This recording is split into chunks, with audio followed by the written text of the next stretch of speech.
want to go on to your new soapbox, your other favorite soapbox, which is Rent the Runway. And I love this brand. I am a customer. I enjoy it. I like seeing my little ticker in my account that says, I've rented $10,000 or $12,000 worth of clothes because I'm not going to spend $12,000 worth of clothes.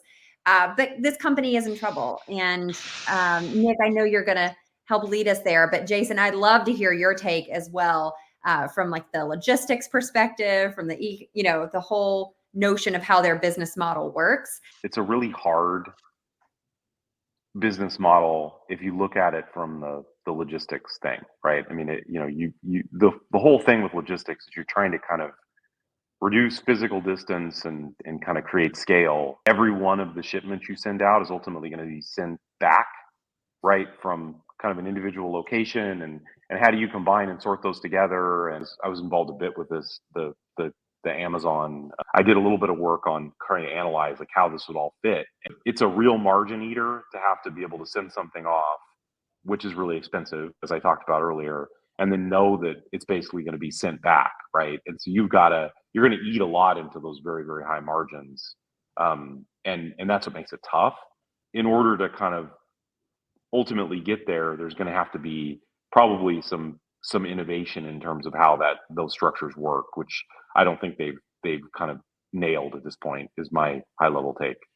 Nick, what you got for us? I think that it's a yield optimization model. It's not a retail business in the traditional sense, right? You need 5 or 6 months of subscription to get your money back.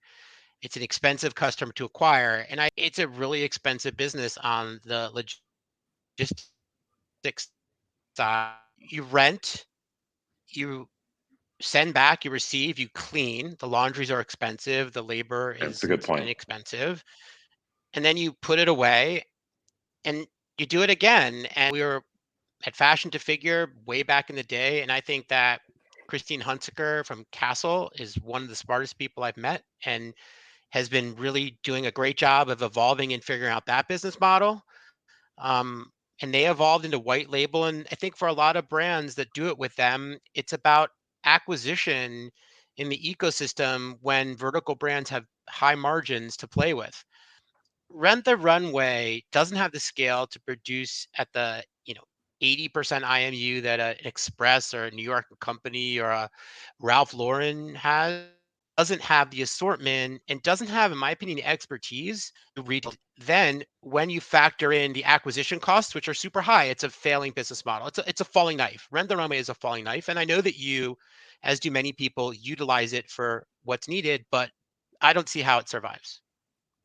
Can all of them? So Newly also is a similar type model. It's in the umbrella of Urban, Anthro, and Free People. Is that different to you? I'm also a customer. I do both. I interchange them. I like to spread the love of my rentals. Look, I'll call it for what it is. I mean, the litigation is there. Newly stole the litigation from Latote.